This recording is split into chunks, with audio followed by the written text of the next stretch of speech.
the lights come on for Season 3 of AFVRC. Let's get underway. Great start from Ryan Martin, pulls across to the second hand side, but that's a terrible start for Stu McFadden there. Almost gets caught out by Stevens on the second row there, and there we go then. Stevens almost looking up for the first place already into the lead of the race, but Ryan Martin holds off, and we've got all 30 cars almost safely through into turn 1.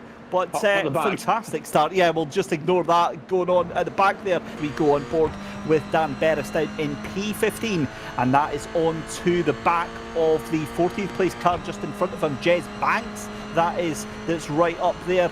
That's going to be a look up into the inside at Stowe Corner. Is he going to be able to get that done?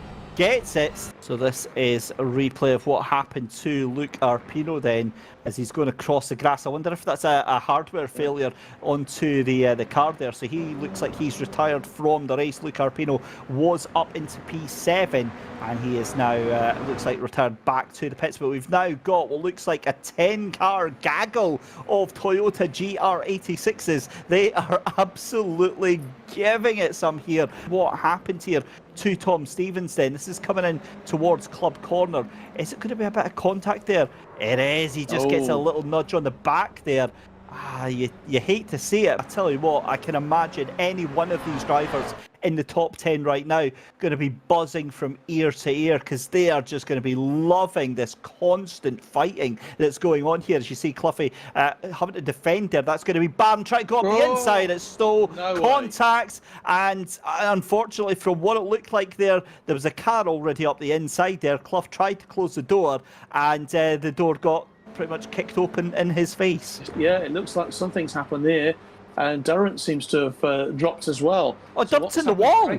Durrant was in the wall on the right-hand side there, John. I just saw the car very briefly reversing out. So Craig Durrant, our champion from last year, making a very rare mistake there.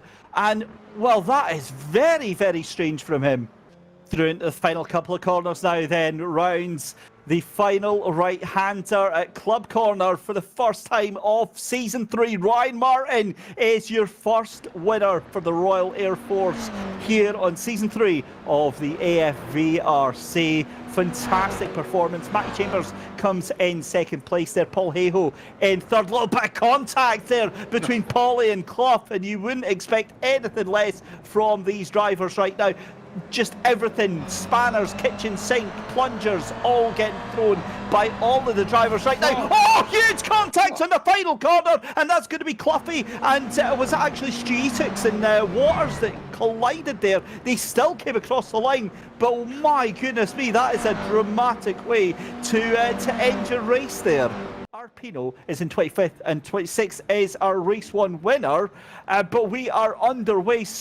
We've got such a big grid that it basically gets underway before we have a chance to talk about them all. But it looks like Bolland then into the lead as we all come streaming down into turn 1 here, John. You've got a spinner at the back there. I think that was Cluffy that ends up going straight across the pack. Goodness knows how he didn't catch any of them there, but Ryan Martin has been back up into the top 5 there. So again, it was just an erroneous name, and Wayne gets absolutely T-boned there. Chambers is out as well, and we have got absolute chaos.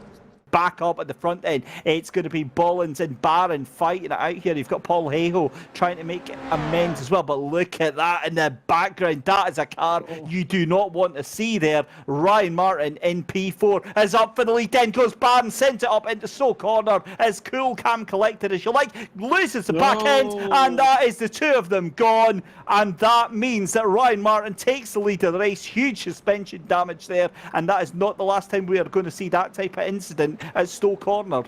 And it's just, that's exactly the reason why. You can see picture Luke Arpino, and that is Craig Dunn, and Ward is caught up in that as well, and that is big suspension damage for Luke Arpino. I think that car is done. That right rear looks to be off It's Axel anyway. I think we are, and you were just about to say that about having it calmed down a bit, and I honestly thought King was away to T-bone Paulie right as you said that there, so thankfully it didn't happen, but my goodness me, this is just wild stuff there. Move on the outside there. I thought that was going to be Stevens, but it's not. It's King trying to go around the outside. Have a look at McFadden as well. He's trying to make hay while the sun shines here, as Paul Hayhoe also involved in this. You can see picture in picture, there's Ryan Martin, your current race leader. He's making his way through the second half of the circuit. It's James King who's got the second place at the moment. Paulie in third, McFadden fourth.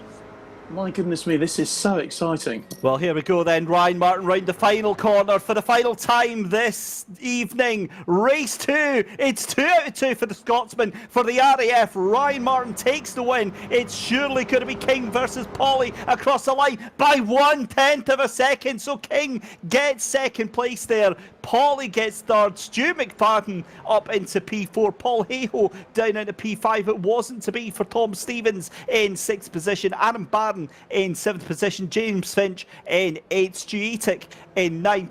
But Reese Bowes, that is a standout performance for me. The rookie in 10th position.